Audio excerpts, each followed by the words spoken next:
Hello guys. So finally chapter 8 की video आ चुकी है एंड आई होप कि अभी तक का सारा कोर्स आप लोगों को अच्छे से समझ आया होगा। और साथ ही साथ आप लोग मुझे इंस्टाग्राम पर डीएम करके अपने डाउट्स पूछ सकते हो।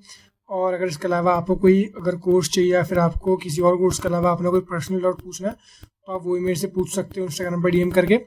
सो let's start our video. So hey guys and welcome back to another video of deep पॉलिक नॉलेज। सो आज की वीडियो में हम लोग बेसिकली मेन दो टॉपिक्स देखने वाला है जिनके अंदर कुछ सब टॉपिक्स हैं। सो इसके अंदर जो हमारा मेन पहला टॉपिक है वो है interpersonal skills that will help us deal with stress. Second है concept of problem solving to manage the stress. अब इनके अंदर कुछ सब पार्ट्स हैं वो एक बार हम ऊपर से देख लेते हैं। So interpersonal skills that will help us deal with stress, इसके अंदर हमारे पास मेन 4 सब पार्ट हैं। फिर उसके अंदर भी कुछ सब पार्ट्स हैं लेकिन मेन 4 हैं। पहला इफेक्टिव कम्युनिकेशन, इसके अंदर 5 है टोटल सब पार्ट्स। सेकंड है सेल्फ अवेयरनेस, इसके अंदर कुछ भी नहीं है। देन थर्ड है इमोशनल इंटेलिजेंस, इसके अंदर हमारे पास है 5 सब पार्ट्स। देन फोर्थ है कॉन्फ्लिक्ट रिजोल्यूशन, इसके अंदर भी हमारे पास 5 सब पार्ट्स हैं। देन हमारा अगला concept of problem solving to manage the stress. अब इसके अंदर हमारे पास बेसिकली ऐसा कुछ मेन इतना नहीं है लेकिन इसके अंदर स्टेप्स हैं, 5 स्टेप्स हैं।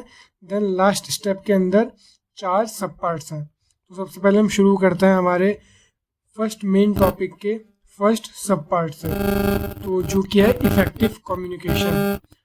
तो कभी कभी हमारा स्ट्रेस लेवल बहुत ज़्यादा बढ़ जाता है कि वो हमारे कंट्रोल से बाहर निकल जाता है जब हम लोग अपने काम के अंदर काफ़ी ज़्यादा मिस्टेक्स करते हैं या फिर अगर हम कम्युनिकेशन करते वक्त काफ़ी ज़्यादा मिस्टेक्स कर देते हैं तो ऐसा हो जाता है। हमारी लाइफ में बहुत बार ऐसा भी टाइम आता है कि जब हमारा स्ट्रेस लोड बहुत ही ज़्यादा बढ़ जाता है और कोई भी हमारी हेल्प नहीं कर पाता। लेकिन काफ़ी बार ऐसा भी होता है जब हम कम्युनिकेशन करके अपने स्ट्रेस को घटा सकते हैं।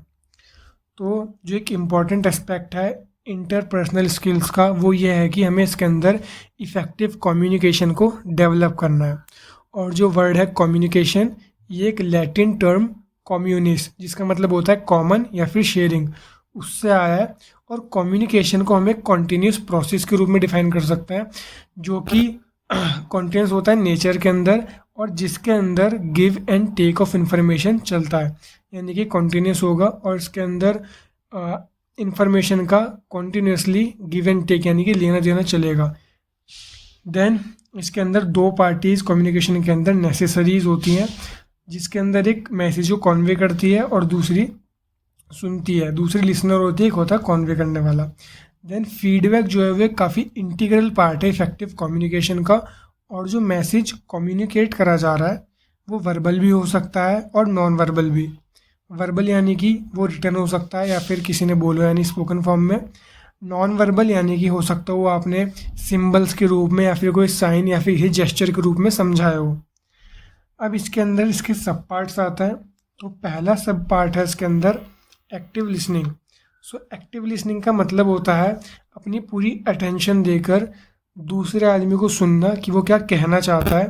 अब एक पर्सन कैसे एक्टिव लिसनर बन सकता है उसके कुछ तरीके दिए हुए हैं, हम वो देखते हैं। तो सबसे पहले एक एक्टिव लिसनर बनने के लिए आपको बोलना बंद करना पड़ेगा और सुनना चालू करना पड़ेगा। देन आपको स्पीकर को या जो आपको इन्फॉर्मेशन दे रहा है उसे आपको थोड़ी छूट देनी पड़ेगी ताकि वो खुल के आपको बात बता सके। थर्ड, स्पीकर को ये फील होना चाहिए कि आप लोग सही में विलिंग हो उसे सुनने के लिए और आप पूरी की पूरी अटेंशन देकर उसको सुन रहे हो। उसके बाद आपको समझना पड़ेगा कि स्पीकर क्या कहना चाहता है। देन आपको पेशेंस दिखानी पड़ेगी कि आप सही में आराम से उसकी बात को सुन रहे हो। फिर आपको अपने इमोशंस को मैनेज करना पड़ेगा जब आप उसकी बात को सुन रहे होगे। फिर उसके बाद अगर आपको कहीं भी कोई भी कन्फ्यूजन होती है तो आप उससे क्वेश्चन पूछ के उस चीज़ को क्लैरिफाई करो। फिर इसके बाद म्यूचुअल अंडरस्टैंडिंग होनी चाहिए आप दोनों के बीच में। देन आपको अपने नॉन वर्बल बिहेवियर्स पे भी अटेंशन देनी है और साथ ही साथ दूसरे के भी नॉन वर्बल बिहेवियर्स पे आपको अटेंशन देनी है। उसके बाद आपको नॉन जजमेंटल होना पड़ेगा, ओपन माइंडेड होना पड़ेगा जब आप दूसरे को सुन रहे हैं, क्योंकि आप नैरो माइंड से किसी की बात नहीं समझ सकते। अब इसके अंदर दूसरा सब पार्ट आता है जो कि है open to feedback. So communication एक टू वे प्रोसेस है, और जब तक दूसरा आदमी फीडबैक देने के लिए रेडी नहीं होगा तब तक उसे यानी कि पहले वाले को ये समझ नहीं आएगा कि जो इन्फॉर्मेशन उसने दी है वो दूसरे ने सिर्फ रिसीव करी है और समझी है या फिर नहीं। सपोज़ करो मैंने आपको कुछ बताया, अगर आप लोग मेरे को उसका फीडबैक ही नहीं दोगे तो मेरे को ये समझ नहीं आएगा कि आपको मेरी ये कही हुई बात समझ आई है, आपने सुनी है या फिर नहीं। सो ये एक इसका काफ़ी इम्पॉर्टेंट एस्पेक्ट है इफ़ेक्टिव कम्युनिकेशन का, और एक आदमी को ओपन होना पड़ेगा फीडबैक देने के लिए ताकि इफ़ेक्टिव कम्युनिकेशन पूरी हो पाए। दूसरों से बात करते हुए ये एक अच्छी आदत है कि हम उनको फीडबैक दें और हम उनसे फीडबैक एक्सेप्ट करें, ठीक है। देन इसके बाद इसमें थर्ड आता है paying attention to non verbal behaviours. अब कम्युनिकेशन में ज़रूरी है कि हम दूसरों के नॉन वर्बल बिहेवियर्स पर भी ध्यान दें, साथ ही साथ अपने खुद के नॉन वर्बल बिहेवियर्स को भी ध्यान में रखें। नॉन वर्बल बिहेवियर्स के अंदर हमारे एक्सप्रेशंस आते हैं, फीलिंग्स, इमोशंस एंड ओपिनियंस, ये सब आते हैं और हमें ज़रूरी है कि हम इनके ऊपर ध्यान दें। इसलिए आई कांटेक्ट से लेकर खड़े होने तक के स्टाइल को हम इसके अंदर काउंट करते हैं। साथ ही साथ आप लोग अपने आर्म्स को फोल्ड करना एक प्रॉपर मैसेज कन्वे करता है। अगर आप अपने आर्म्स फोल्ड करके किसी की बात सुन रहे हो तो वो भी एक प्रॉपर मैसेज कन्वे करता है दूसरे को। सो कुछ पॉजिटिव नॉन वर्बल बिहेवियर्स हैं, जैसे कि रेगुलर आई कांटेक्ट मेंटेन करके रखना, एग्री करते हुए नॉड करना और बात में इंटरेस्ट शो करना। अब इसी के साथ साथ इसके अंदर कुछ नेगेटिव नॉन वर्बल बिहेवियर्स दे रखे हैं, जैसे कि बिल्कुल भी आई कांटेक्ट मेंटेन ना करना, बात करते हुए यौन करना या फिर इंटरेस्ट ना दिखाना, या फिर मान लो अगर कोई आदमी आपको बात बता रहा है और आप उसकी बात ना सुनकर अपने फ़ोन में लगे पड़े या फिर आप कहीं और देख रहे हैं। सो ये एक नॉन वर्बल बिहेवियर है जो कि बहुत गलत है, जो कि आपको नहीं करना चाहिए। फोर्थ हमारा सब पार्ट आता है managing communication barriers. So communication के अंदर काफ़ी ज़्यादा बैरियर्स हैं और उन्हें पहचानना और उनसे डील करना बहुत ज़्यादा ज़रूरी है। और इन बैरियर्स को हम लोग 3 कैटेगरी में डिवाइड कर सकते हैं। फर्स्ट है फिजिकल बैरियर्स, सेकंड है साइकोलॉजिकल बैरियर्स एंड थर्ड है कल्चरल बैरियर्स। तो इस टेबल में आप तीनों चीज़ें देख सकते हो, तीनों के तीनों टाइप के बैरियर्स देख के अच्छे से पढ़ लेना और याद भी कर लेना। और ये इतनी बड़ी चीज़ भी नहीं है, आप कॉमन सेंस से सोचोगे तो आपको पता लग जाएगा। देन इसके बाद हमें स्टेप्स दिए हैं कि हम इन बैरियर्स को कैसे डील कर सकते हैं इफ़ेक्टिवली। इन केस अगर आपको एग्ज़ाम में याद नहीं आता कि हम इन बैरियर्स से कैसे डील करेंगे, तो आप खुद को अपने दोस्त के साथ कहीं भी इमेजिन कर लेना, घर के बाहर या फिर किसी कैफ़े में, और आप वहाँ पे सोच सकते हो कि क्या क्या बैरियर्स हैं और हम इन्हें कैसे कैसे डील कर सकते हैं। तो एक बार गिवन पॉइंट्स भी देख लेते हैं। सबसे पहले आप लोगों को ये इंश्योर कर लेना है कि वहाँ पर कोई भी डिस्टर्बेंस और नॉइस ना हो, ताकि आप अच्छे से कम्युनिकेट कर पाओ। देन जो भी इंफॉर्मेशन आपको कम्युनिकेट करनी है वो क्लियर, ब्रीफ और प्रिसाइज होनी चाहिए। उसके बाद आपको सिंपल और मीनिंगफुल लैंग्वेज यूज़ करनी है। फिर आपको अपने वर्ड्स बहुत ज़्यादा केयरफुली चूज़ करना है ताकि आप लोग मिसकम्युनिकेशन को अवॉइड कर सको। उसके बाद आपको अपनी लिसनिंग स्किल्स बढ़ानी है और साथ ही साथ फीडबैक एक्सपेक्ट करना है और एक्सेप्ट करना है। यानी कि आपको फीडबैक चाहिए, ठीक है, और आपको उसे एक्सेप्ट भी करना है। ऐसा नहीं कि उसने फीडबैक दिया और आपने उसे मना कर दिया, फिर आपने उसे एक्सेप्ट नहीं करा, आपको लगा ये गलत बोल रहा है, जो मैं बोल रहा हूँ वही ठीक है बस। आपको फीडबैक एक्सपेक्ट भी करना है और एक्सेप्ट भी करना है।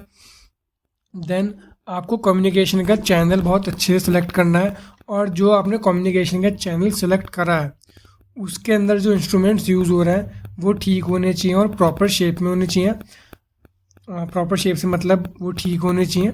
उसके बाद आपको अपना एटीट्यूड एकदम सही रखना है, नेगेटिव एटीट्यूड नहीं होना चाहिए। उसके बाद आपको अपनी स्पीकिंग और राइटिंग स्किल्स को डेवलप करना पड़ेगा ताकि आप लोग अच्छे से कम्युनिकेट कर पाओ। देन आपको अपनी सेंस की टाइमिंग बढ़ानी पड़ेगी ताकि अगर कोई आपको फीडबैक दे तो आप उसे समझकर क्विकली रिप्लाई दे सको। ऐसा ना हो कि उसने आपको फीडबैक दिया और आप सोच ही रहे हो 2 मिनट तक कि ये क्या मतलब होगा इसका, फिर इसने क्या बोला है। देन आपको अपने इमोशंस इफ़ेक्टिवली मैनेज करना है। देन आपको इन्फॉर्मेशन रिपीट करनी है जहाँ पर जब भी रिक्वायर्ड है तब। उसके बाद इफ़ेक्टिव कम्युनिकेशन मेंटेन करने के लिए आपको कुछ बिहेवियर्स अवॉइड करने पड़ेंगे, जैसे कि डिस्ट्रैक्ट होना किसी से बात करते हुए, या फिर प्रॉपर और एडिक्वेट रिस्पॉन्स ना देना, देन आपको दूसरों को इंटरप्ट करना, अगर वो कुछ बोल रहा है आपने उसकी बात के बीच में कुछ बोल दिया, उसे टोक दिया। और जजमेंटल होना, आपको ये सब कुछ बिहेवियर्स हैं जो कि आपको अवॉइड करने पड़ेंगे। देन इसके अंदर इसका लास्ट सब पार्ट आता है इफेक्टिव कम्युनिकेशन का, जो कि है पर्सनल स्पेस। इसको हम एक इंडिविजुअल के अराउंड एक इमेजिनरी बबल भी बोल सकते हैं, जो कि डिस्टेंस बताता है कि इंडिविजुअल दूसरे से कम्युनिकेट करते वक्त कब तक कंफर्टेबल है। तो जैसे कि इस डायग्राम के अंदर हमें इस इंडिविजुअल के अराउंड 3 सर्कल्स दिए हैं। पहला inner wall, second middle wall, third outer wall. सो इनर वॉल के अंदर अगर हम लोग इंटरेक्ट करते हैं तो हम लोग अपने फैमिली मेम्बर्स या फिर जो हमारे बहुत ही नियर एंड डियर होते हैं उनसे इंटरेक्ट करते वक्त हम इनर वॉल के अंदर रखते हैं उन्हें। देन उसके बाद मिडिल वॉल के अंदर आते हैं हमारे कलीग्स या फिर हमारे नेबर्स। उसके बाद आउटर वॉल के अंदर आते हैं हमारे कोई भी स्ट्रेंजर हो गया, कोई बिजनेस मीटिंग कर रहे हैं हम, वो चीज़ हो गई। और ये जो हमारा रेडियस या दायरा कह सकते हो कि हम किसको किस जोन के अंदर रखेंगे, ये डिपेंड करता है हमारा रिलेशन उस आदमी के साथ ही साथ एज और जेंडर पर भी ये डिपेंड करता है। इसी के साथ साथ कल्चरल डिफरेंसेस भी इसके अंदर आ जाते हैं। कल्चर के हिसाब से भी डिपेंड करता है कि हम किसको अपने किस जोन में रखेंगे। उसके बाद कल्चर का इसके ऊपर एक काफ़ी ज़्यादा इम्पैक्ट होता है। अब इसके बाद आता है हमारा सेकंड सब टॉपिक इंटरपर्सनल स्किल्स का, जो कि है self awareness. So self awareness choice और कंट्रोल की एक प्री कंडीशन है, या ये कह सकते हो कि नेसेसरी है चॉइस और कंट्रोल के लिए। अगर हमारे थॉट्स और फीलिंग्स हमारी सेल्फ अवेयरनेस के बाहर ऑपरेट होंगे तो वो हमें कंट्रोल करता है। अगर हम उन्हें कंट्रोल करना चाहते हैं तो सबसे पहले हमें अवेयरनेस की विंडो खोलनी पड़ेगी, जो कि एक अपॉर्चुनिटी होती है रुक कर कंसिडर करने की, चूज, डिसाइड और एक्ट करने से पहले। इसी कॉन्टेक्स्ट में हमें जौहरी विंडो दी है। एक बार सेल्फ अवेयरनेस और देख लेते हैं। सेल्फ अवेयरनेस कुछ भी नहीं है, ये अगर हम कुछ भी चीज़ सोच रहे हैं, अगर हम कोई चॉइस बनाने वाले हैं, ये उससे पहले एक प्री कंडीशन होती है कि हम लोग कितने अवेयर हैं किसी भी काम को करने से पहले या किसी भी चॉइस को लेने से पहले। अब अगर हम सेल्फ अवेयर नहीं हैं तो जो भी हमारी फीलिंग्स और थॉट्स होंगी वो हमें कंट्रोल करेंगी, क्योंकि हम उस चीज़ को कंट्रोल नहीं कर पाएंगे, वो हमें कंट्रोल करेंगी। मेरे अंदर कोई भी अगर फीलिंग आएगी तो वो मुझे इन्फ्लुएंस करेगी और उससे मैं काफ़ी ज़्यादा इफ़ेक्ट होऊंगा। डायरेक्टली एंड इनडायरेक्टली वो हमें कंट्रोल कर रही है। अब इसके बाद हमें दी है इसके अंदर Johari window. Joseph Luft and Harry इंघम, ये 2 अमेरिकन साइकोलॉजिस्ट थे जिन्होंने जौहरी विंडो डेवलप करी है। जो इसका नेम है जौहरी विंडो, ये उन दोनों के नाम जो एंड हैरी इसका कॉम्बिनेशन है। और इसी के साथ साथ इसे हम लोग disclosure model of self awareness या फिर feedback model of self awareness भी कह सकते हैं। अब ये जो विंडो है, ये कोई आदमी अपनी फीलिंग्स, व्यूज़, एटीट्यूड्स, इन सबको कैसे रिप्रेजेंट करता है वो दिखाती है। इसके अंदर 4 ब्लॉक्स होते हैं। पहले वाला होता है एरिना, सेकंड होता है ब्लाइंड, थर्ड होता है क्लोज्ड एंड फोर्थ होता है हमारा डार्क।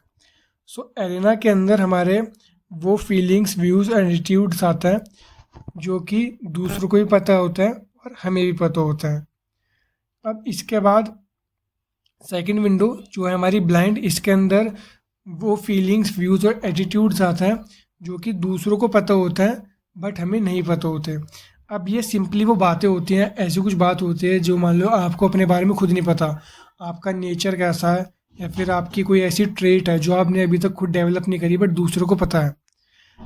इसके अंदर वो सब आ जाती हैं जो कि दूसरों को पता है बट हमें नहीं पता।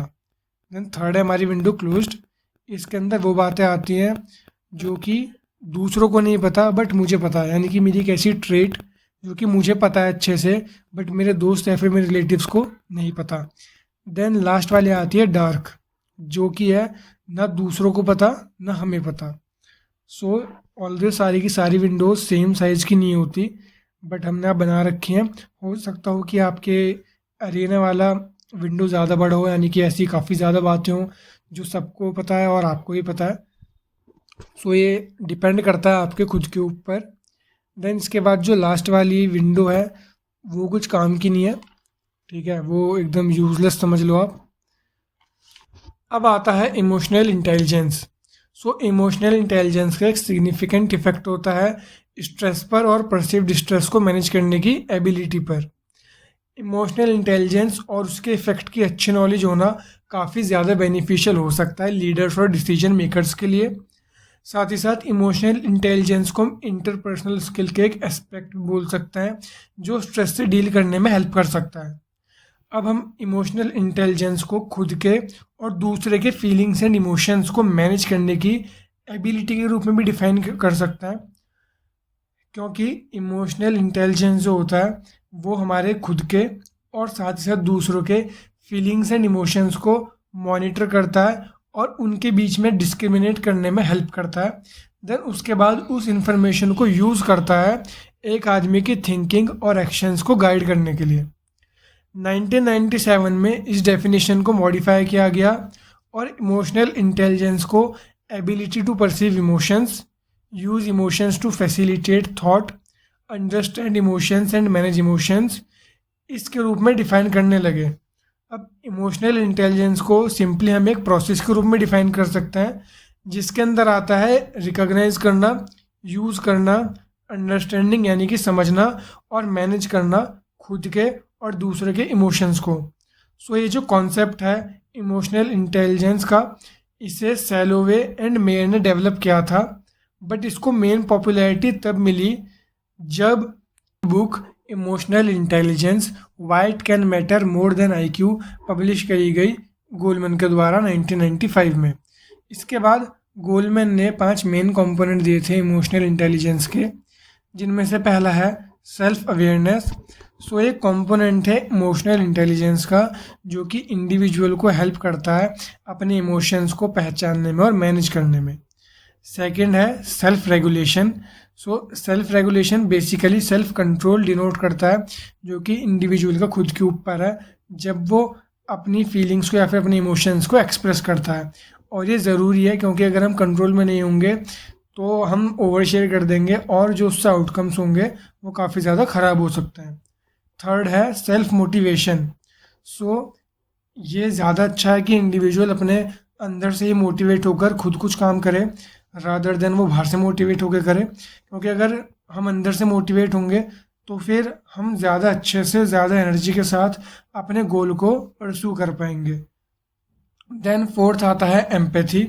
सो एम्पैथी से बेसिकली हमारा मतलब है जो भी फीलिंग्स हैं, इमोशंस दूसरा हमें दिखाता है, बताता है, हमें वो अच्छे से समझनी है। देन फिफ्थ आता है सोशल स्किल्स। सो सोशल स्किल्स हमें पॉजिटिव इंटरपर्सनल रिलेशनशिप्स बनाने में और मेंटेन रखने में काफ़ी ज़्यादा हेल्प कर सकती है। देन इसके बाद ये हमारे यहाँ पे ख़त्म हो, उसके बाद आता है हमारा कॉन्फ्लिक्ट रिजोल्यूशन। सो इंटरपर्सनल रिलेशनशिप्स काफ़ी ज़्यादा डिस्टर्ब हो सकते हैं इंटरपर्सनल कॉन्फ्लिक्ट्स की वजह से, इसलिए कॉन्फ्लिक्ट रिजोल्यूशन काफ़ी ज़्यादा रेलेवेंट है जब हम लोग इंटरपर्सनल स्किल्स की बात करते हैं। सिंपल टर्म्स में हम कॉन्फ्लिक्ट को किसी भी टाइप की इनकॉम्पेटिबिलिटी दो या फिर उससे ज़्यादा लोगों के बीच में ये कहकर डिफाइन कर सकते हैं, और पार्टीज यहाँ पर 2 या फिर उससे ज़्यादा इंडिविजुअल्स, कलीग्स, कपल्स, ग्रुप्स या फिर नेशंस हो सकते हैं। उसके बाद कॉन्फ्लिक्ट रिजोल्यूशन डिनोट करता है वो तरीके जिनसे हम कॉन्फ्लिक्ट को डील कर सकते हैं, उसे रिजॉल्व कर सकते हैं। अब इसके बाद हमें कुछ स्ट्रेटजीज दी हुई हैं जिससे हम ये चीज़ रिजॉल्व या फिर डील कर सकते हैं। सो इसके अंदर सबसे पहली है अवॉइडिंग। सो इसमें हम लोग कॉन्फ्लिक्ट से विदड्रॉल कर लेते हैं, यानी कि हम लोग उसे छोड़ देते हैं, उसे कंटिन्यू नहीं करते।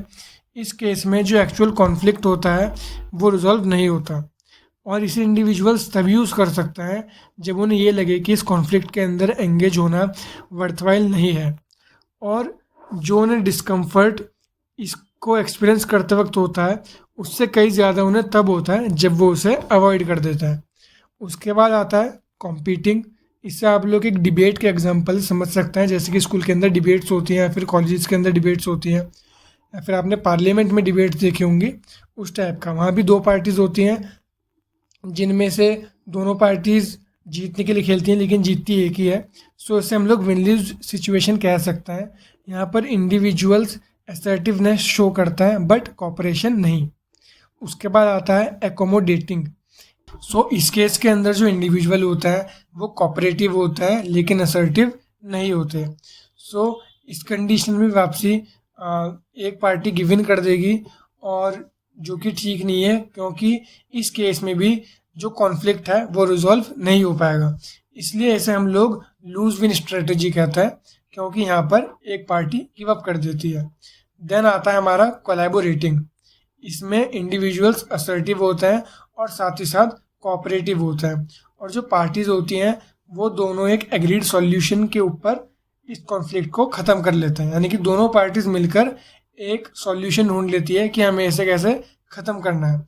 सो इसे हम लोग विन विन स्ट्रेटजी कह सकते हैं। लास्ट आता है हमारा कॉम्प्रोमाइजिंग।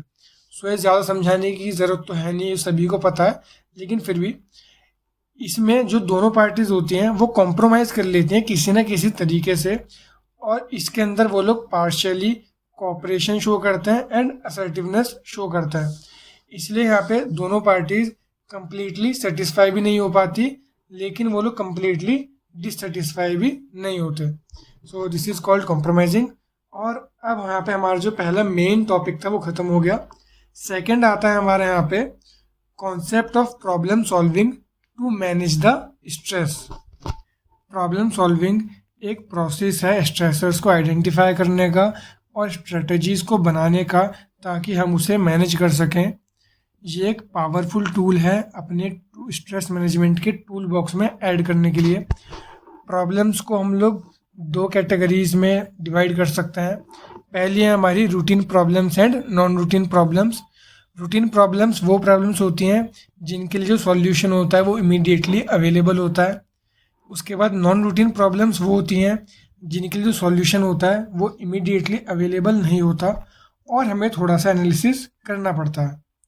देन सेकंड आती है हमारी well defined and ill defined. Well defined problems वो होती हैं जिनके अंदर जो गोल्स होता है वो क्लियर होता है, और जो प्रॉब्लम्स होती हैं उन्हें भी हम लोग फिर सब गोल्स के अंदर डिवाइड कर सकते हैं। जबकि इल डिफाइंड प्रॉब्लम्स के अंदर जो गोल होता है वो क्लियर और स्पेसिफिक नहीं होता। अब प्रॉब्लम सॉल्विंग प्रोसेसेस के अंदर कुछ स्टेप्स आते हैं, वो हमें दिए हम वो देखते हैं। सो सबसे पहला है इसके अंदर आइडेंटिफिकेशन ऑफ प्रॉब्लम। सो ये पहला स्टेप है प्रॉब्लम सॉल्विंग के अंदर, और यहाँ पर प्रॉब्लम को आइडेंटिफाई करना और डिफाइन करना ज़रूरी होता है। यानी कि हम यहाँ पे प्रॉब्लम को पहचानते हैं और उसे डिफाइन करते हैं कि एक्चुअली में वो है क्या। उसके बाद हमारा फोकस यहाँ पे होना चाहिए कि क्या चीज़ है वो जो प्रॉब्लम कॉज कर रही है या फिर जिसकी वजह से हमें ये प्रॉब्लम हो रही है। उसके बाद हम इस सिचुएशन को डायग्नोस करते हैं, और हमारा फोकस उस वक्त सिर्फ और सिर्फ सिम्टम्स पर ही नहीं होता बल्कि डायग्नोसिस पर भी होता है। उसके बाद एक इंडिविजुअल इस प्रोसेस के लिए अपना टाइम डिवोट कर सकता है, दे सकता है इस प्रोसेस को थोड़ा टाइम। साथ ही साथ वो डिस्क्रिप्शन में लिख सकता है प्रॉब्लम के बारे में। इंडिविजुअल अपने आप से कुछ क्वेश्चन भी पूछ सकता है, जैसे कि what exactly is the problem, when does it take place and where, can any situation और person be identified who may be associated with the problem, what is his thinking pattern, emotions and feelings as a result of experiencing the problem। और साथ ही साथ ये जो step है individual को अपनी problem के बारे में अवेयर एंड मोर अवेयर बनने में हेल्प करता है। ठीक है, उसके बाद आता है brainstorming for ideas and solutions. ये सेकेंड स्टेप है प्रॉब्लम सॉल्विंग प्रोसेस में, जहाँ पर एक बार हम प्रॉब्लम डिफाइन कर लेते हैं तो हम ट्राई करते हैं कि हम किसी भी प्रॉब्लम का जितने हो सके उतने पॉसिबल सॉल्यूशंस ढूंढ पाएँ। ऐसे करते वक्त इंडिविजुअल अपने पास्ट के एक्सपीरियंसेस से हेल्प ले सकता है कि उसने अपने पास्ट में किन प्रॉब्लम्स को कैसे सॉल्व किया था। थर्ड है सेलेक्टिंग अ सॉल्यूशन। अब इंडिविजुअल के पास सारे के सारे पॉसिबल सॉल्यूशंस आ चुके हैं। अब वो उनमें से एक सॉल्यूशन सेलेक्ट करेगा कि कौन सा ज़्यादा अप्रोप्रिएट है इस प्रॉब्लम को सॉल्व करने के लिए। और ये करते वक्त इंडिविजुअल को इस सॉल्यूशन के बारे में रियलिस्टिकली सोचना पड़ेगा, और साथ ही साथ ये भी सोचना पड़ेगा कि क्या क्या फीलिंग्स और इमोशंस जनरेट होंगे जब वो किसी पर्टिकुलर टाइप के सॉल्यूशन को यूज़ करेगा। साथ ही साथ उसे उस सॉल्यूशन के पॉसिबल कॉन्सिक्वेंसेस पे, चाहे वो पॉजिटिव है नेगेटिव हो, उन पर भी फोकस करना पड़ेगा।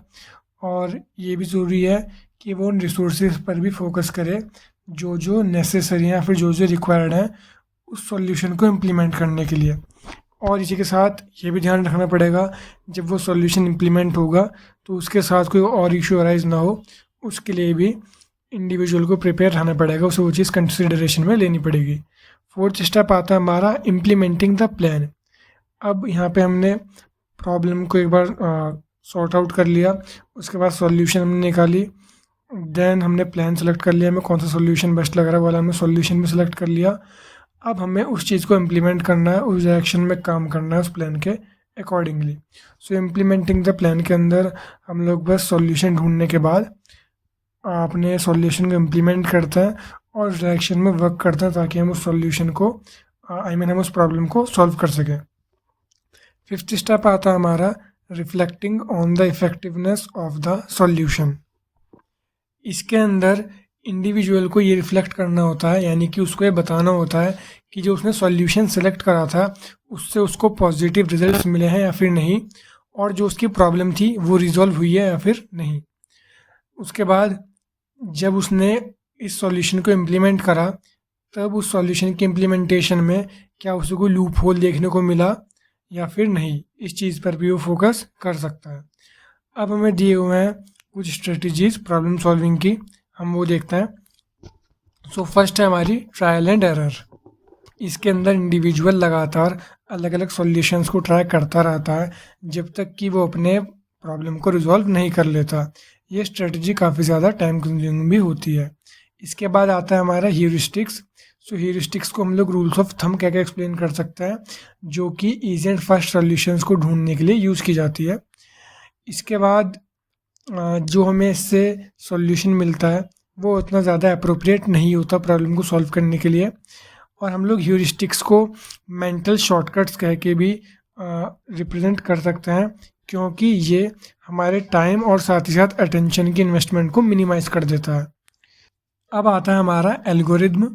सो इसके अंदर हम लोग स्टेप वाइज अप्रोच करते हैं प्रॉब्लम को सॉल्व करने के लिए, और उसके बाद इस स्ट्रेटजी को यूज़ करके हम लोग जो हमने सॉल्यूशन सेलेक्ट करा है उसके प्रॉपर होने की, उसके अप्रोप्रिएट होने की, वो सबसे ज़्यादा हमारे लिए सक्सेसफुल होगा, इसके हम चांसेस को मैक्सिमाइज़ कर सकते हैं। ये स्ट्रेटजी काफ़ी ज़्यादा टाइम कंज्यूमिंग होती है, साथ ही साथ इसके अंदर बहुत सारे स्टेप्स आते हैं। इसके बाद आता है हमारा इंसाइट। सो प्रॉब्लम सॉल्विंग के प्रोसेस के दौरान इंडिविजुअल्स के पास एक इंसाइट हो सकता है जहाँ पर सॉल्यूशन सडनली आ सकता है, इसलिए प्रॉब्लम सॉल्विंग को भी हम लोग इफ़ेक्टिवली यूज़ कर सकते हैं स्ट्रेस से डील करने के लिए। और इस बुक के सेकंड ब्लॉक में भी हमने वेरियस अलग अलग टाइप्स की स्ट्रेस मैनेजमेंट टेक्निक्स देखी हैं। सो हम लोग स्ट्रेस के नेचर के ऊपर या फिर उसको वो किस टाइप का है उसको देखकर हम लोग ये पता लगा सकते हैं कि हमारे लिए कौन सी स्ट्रेस मैनेजमेंट टेक्निक बेस्ट है, और हम लोग उसे यूज़ करके स्ट्रेस से अच्छे से डील कर सकते हैं। So that's it for this chapter and this book guys. Thank you so much for watching the whole course. I hope so कि आप सभी को ये पसंद आया होगा, और इसके बाद अब इसकी एक क्वेश्चन आंसर की वीडियो आ जाएगी जिसके अंदर मोस्ट इंपॉर्टेंट क्वेश्चंस होंगे। And yes that's it from my side. Thank you so much guys, और अभी तक अगर आपने सब्सक्राइब नहीं करा तो सब्सक्राइब कर देना। Yes thank you, peace out.